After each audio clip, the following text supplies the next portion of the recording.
So hello everyone. आज हम लोग पढ़ेंगे क्लास 10th का बहुत ही इंटरेस्टिंग चैप्टर लाइट। और लाइट की प्रॉपर्टीज में पढ़ेंगे रिफ्लेक्शन एंड रिफ्रैक्शंस ऑफ लाइट। तो सबसे पहले बच्चों ये समझो कि लाइट क्या है। ठीक है, लाइट के बारे में अगर मैं आपको बताऊं तो light is just a kind of an energy. Light क्या है? एक तरह का एनर्जी है जो हमें किसी चीज को देखने में हेल्प करता है। That means light is a kind of energy that help us to see the things around us. ठीक है, लाइट क्या है? लाइट के बारे में बोले तो लाइट जो है बच्चा, light is a kind of energy. Light is a kind of energy that help us that help us to see the things। ठीक है, लाइट क्या है? लाइट एक ऐसी एनर्जी है जिसके थ्रू हम किसी भी अपने आसपास के सारी चीजों को देखते हैं, उसे ही हम लोग क्या कहते हैं? लाइट एनर्जी कहते हैं। अब लाइट एनर्जी की कैरेक्टरिस्टिक्स की बात करूं तो मैं बहुत ही छोटे छोटे क्लास 10th लेवल की इंपॉर्टेंट चीजें मैं आपको बता दूंगा। Properties of light energy. ठीक है, प्रॉपर्टीज ऑफ लाइट एनर्जी समझिए। तो सबसे पहला चीज ये समझिएगा, सबसे पहली चीज जो है, लाइट क्या है? Light it is just a non mechanical energy. ठीक है ना? क्या है? It is just a non mechanical energy. भाई नॉन मैकेनिकल एनर्जी क्या होता है? नॉन मैकेनिकल एनर्जी का मतलब, नॉन मैकेनिकल वेव का मतलब एक ऐसा वेव जिसको प्रोपोगेट होने के लिए किसी मीडियम की कोई रिक्वायरमेंट नहीं होती। फॉर एग्जांपल के तौर पे बोले तो देखो, ये हमारा अर्थ है और यहाँ पे सन है। अर्थ और सन के बीच में क्या है? वैक्यूम क्रिएशन है। क्या है? वैक्यूम रीजन है। ठीक है ना? ये the sunlight arrives at the surface of earth. इसका मतलब कि सन से अर्थ के बीच में कुछ रीजन पे क्या है कि वैक्यूम है, पूरी तरह से वैकेंसी है, उसके बावजूद सन की लाइट हमारे अर्थ तक आ रही है। दैट मींस कि सन से आने वाली जो लाइट है वो कैसी एनर्जी है? कैसी वेव है? नॉन मैकेनिकल एनर्जी है, या फिर नॉन मैकेनिकल वेव भी इसको लिख सकते हो। सिंपल सी चीज याद रखना। आगे अगर हम दूसरी प्रॉपर्टीज लाइट की बात करें तो याद रखना, light is just transverse wave. ठीक है ना? कैसा वेव है? लाइट हमेशा याद रखिएगा, light is the transverse wave, यानी कि it is a transverse wave. Transverse wave. ठीक है, लॉन्गिट्यूडिनल मत लिख देना। क्या है? ट्रांसवर्स वेव है। तीसरी चीज के बारे में बात करें तो याद रखिए, इट हैज डुअल नेचर। ठीक है, इट हैज डुअल नेचर। इसके पास जो है डुअल नेचर है। It behaves like it behaves like both like it behaves like wave as well as particle. Okay, to understand about the particle nature, reflection, refraction, diffraction, etc., ये सारी चीजें reflection and refraction of light जो है, याद रखिएगा, ये दोनों किस चीज को शो करते हैं? लाइट के वेव नेचर को शो करते हैं। किस चीज को शो करते हैं? लाइट के वेव नेचर को शो करते हैं। और मैंने दूसरी चीज देखा है कि लाइट के पास दो नेचर होती है। एक होती है लाइट जो होता है, एक वेव नेचर होता है, दूसरा पार्टिकल नेचर होता है। वेव नेचर के बारे में मैंने बता दिया कि वेव नेचर जो लाइट का रिफ्लेक्शन है और रिफ्रैक्शन है, ठीक है ना, ये सारी चीजें जो है वो किस चीज को डिनोट करती है? लाइट के वेव नेचर को डिनोट करती है। और पार्टिकल नेचर की बात करें तो पार्टिकल नेचर में याद रखिएगा, जब आप यहाँ पे फोटो इलेक्ट्रिक इफेक्ट पढ़ेंगे, ठीक है, तो यहाँ से फोटो इलेक्ट्रिक इफेक्ट के थ्रू ही आप समझ पाएंगे कि लाइट का पार्टिकल नेचर क्या है। ठीक है ना?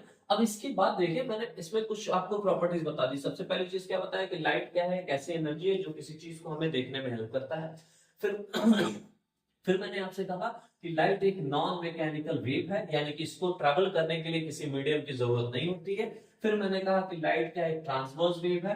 ठीक है, लाइट के पास डुअल नेचर है, इसके पास वेव नेचर भी है, और क्या है? पार्टिकल नेचर भी है, जिसमें मैंने बोला कि रिफ्लेक्शन, रिफ्रैक्शन, इंटर में जाएंगे तो डिफ्रैक्शन वगैरह पढ़ेंगे। वो सारी चीजें किसको डिनोट करती है? लाइट के वेव नेचर को डिनोट करती है।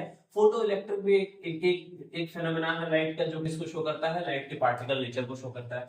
आगे की और बात करें तो बेटा याद रखिएगा कि जब भी लाइट जो होती है किसी एक मीडियम से, जब भी मान लीजिए कि लाइट प्रोपोगेट करना स्टार्ट करती है, किसी ट्रांसपेरेंट मीडियम पे स्ट्राइक होगी लाइट, तो वो लाइट क्या होती है? अपने सेवन कॉन्स्टिट्यूएंट कलर में व्हाइट लाइट जो होती है वो स्प्लिट हो जाती है। इस फिनोमेना को क्या कहते हैं? डिस्पर्जन ऑफ लाइट कहते हैं। इसका मतलब याद रखिएगा कि व्हाइट लाइट का जो हमारी लाइट है, लाइट ट्रैवल कर रही है तो लाइट 7 कलर्स में डिसोशिएट हो जा रही है, यानी डिस्पर्स हो जा रही है। दैट मींस कि इसके पास डिस्पर्जन का प्रॉपर्टीज होता है। It has the property of dispersion, ठीक है ना। इसके पास क्या है? डिस्पर्जन की प्रॉपर्टी है, जिसमें क्या होता है, एक व्हाइट लाइट 7 डिफरेंट कलर्स में टूट जाता है। जिसमें याद रखिए कि डिफरेंट कलर्स जो होते हैं उनके डिफरेंट वेवलेंथ होती है। उन रेंज की बात करें तो लाइट की जो वेवलेंथ की रेंज होती है, इसकी रेंज अप्रोक्सीमेटली क्या होती है? 4000 एंगस्ट्रॉम से लेकर के 8000 एंगस्ट्रॉम होती है। तो हम प्रॉपर्टीज में क्या लिख सकते हैं? It has the wavelength range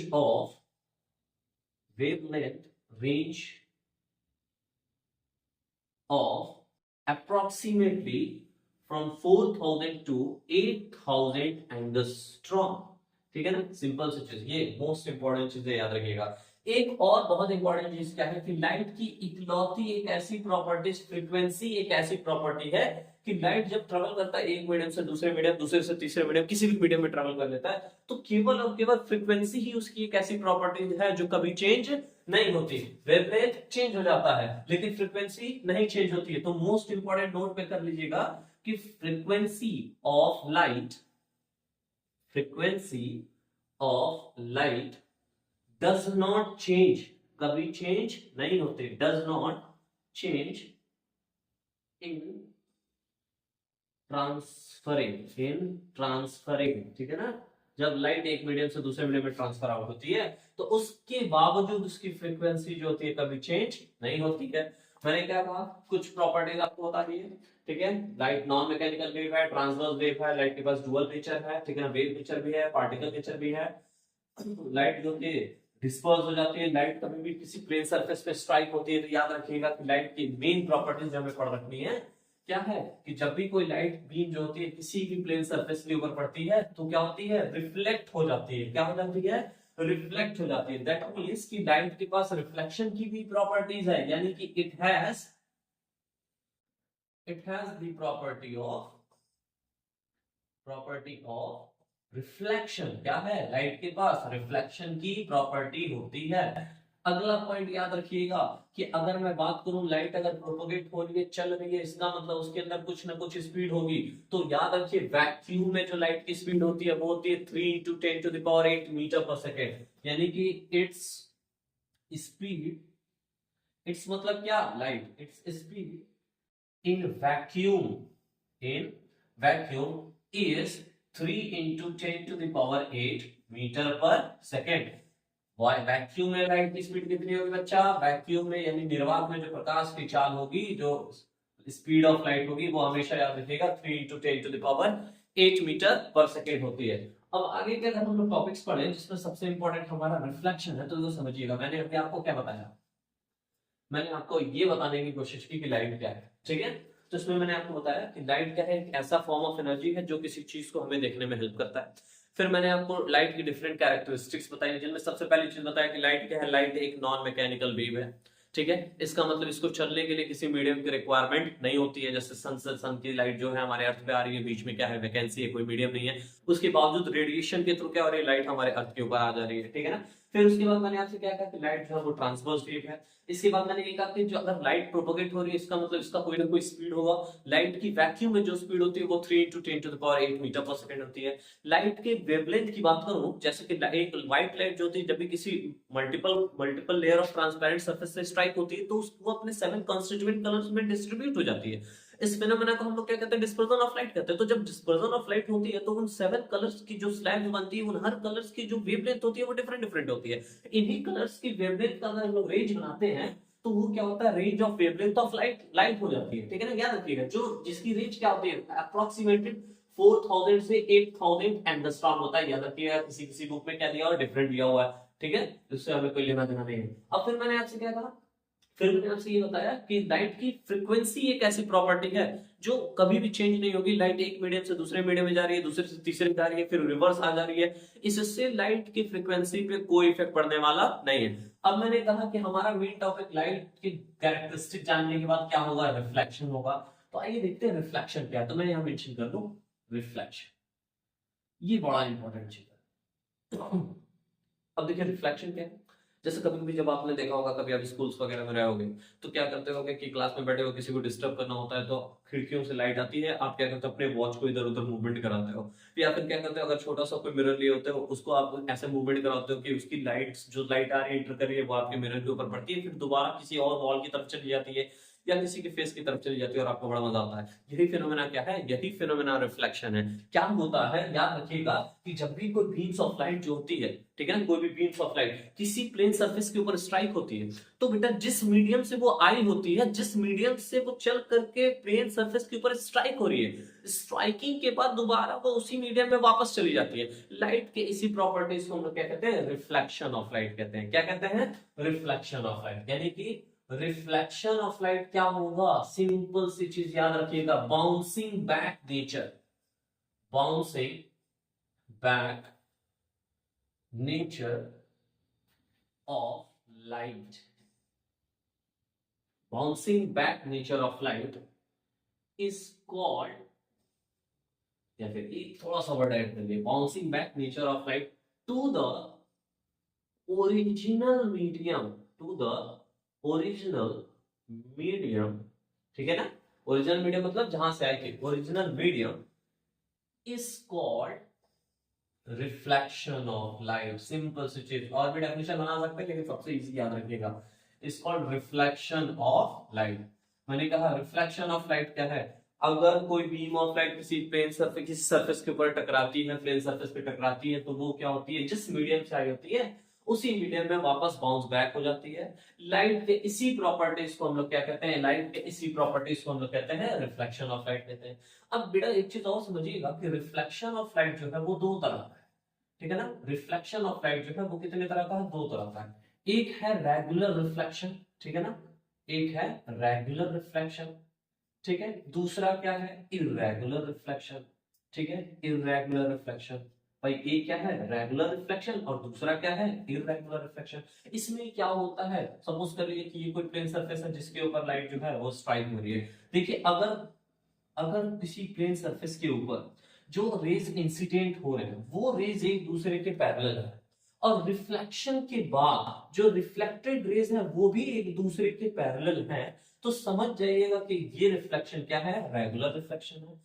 लेकिन अगर रिफ्लेक्शन इस तरीके से हो रही है कि कोई सरफेस के ऊपर पड़ने वाली जो रेज है वो एक दूसरे के पैरेलल है, जो इंसिडेंट रेज है वो एक दूसरे के पैरेलल है, लेकिन लेकिन जब रेज रिफ्लेक्ट हो रही है तो ये रेज एक दूसरे के नॉन पैरेलल हो जा रही है। क्या हो जा रही है, नॉन पैरेलल हो जा रही है। ऐसे रिफ्लेक्शन को हम लोग क्या कहेंगे, इरेगुलर रिफ्लेक्शन। इरेगुलर रिफ्लेक्शन में सबसे ज्यादा याद रखिएगा, जब सरफेस अनइवन होगा तो कौन सा रिफ्लेक्शन होगा, इरेगुलर रिफ्लेक्शन होगा। अब इसमें देखिए मैं क्या कह रहा हूं कि जो रेज इंसिडेंट रेज है ये पैरेलल इंसिडेंट रेज है, पैरेलल इंसिडेंट रेज, ठीक है, पैरेलल इंसिडेंट रेज। और पैरेलल क्या है, अभी भी देखो, पैरेलल रिफ्लेक्टेड रेज। अगर इंसिडेंट रेज की तरह रिफ्लेक्टेड रेज भी पैरेलल होते हैं तो रेगुलर रिफ्लेक्शन, और अगर इंसिडेंट रेज पैरेलल हैं, ठीक है, इंसिडेंट रेज क्या है, पैरेलल हैं, लेकिन रिफ्लेक्शन के बाद रिफ्लेक्टेड रेज नॉन पैरेलल हो जाते हैं, तो इन्हें हम लोग क्या कहते हैं, इन्हें हम लोग कहते हैं इरेगुलर रिफ्लेक्शन कहते हैं।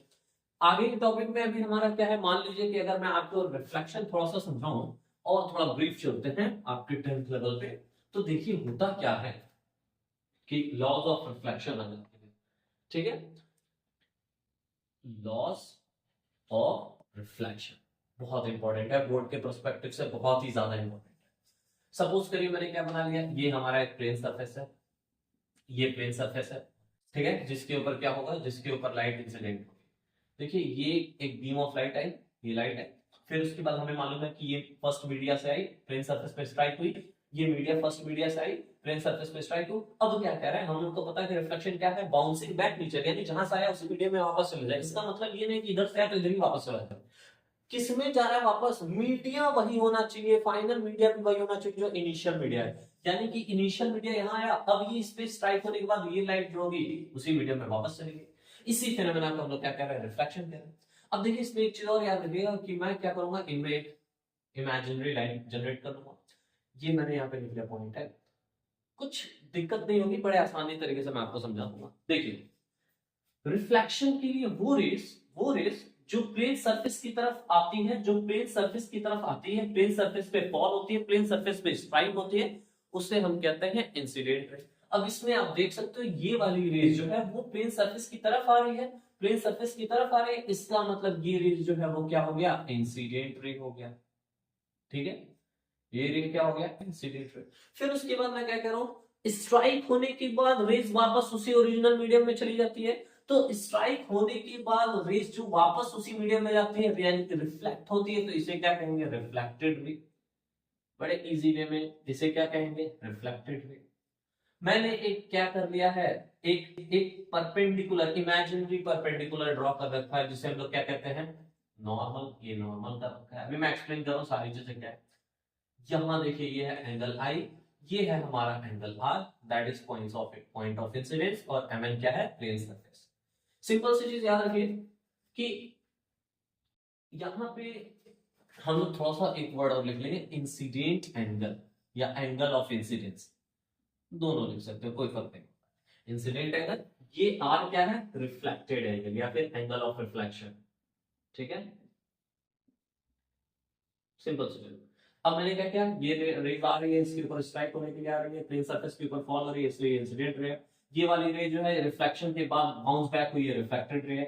अब इसमें दो एंगल बने होंगे, एक दिख रहा है आपको आई और एक आर दिख रहा होगा। सिंपल सी चीज याद रखिएगा, normal is just the imaginary perpendicular drawn at the plane surface through the point of incidence. ठीक है ना, through the point of incidence. मैं क्या कह रहा हूं कि रिफ्लेक्टेड रेस सिंपली याद रखिए, रिफ्लेक्टेड रेस और इंसिडेंट रेस को इक्वली डिवाइड करने वाली इमेजिनरी लाइन को हम लोग क्या कहते हैं, नॉर्मल कहते हैं।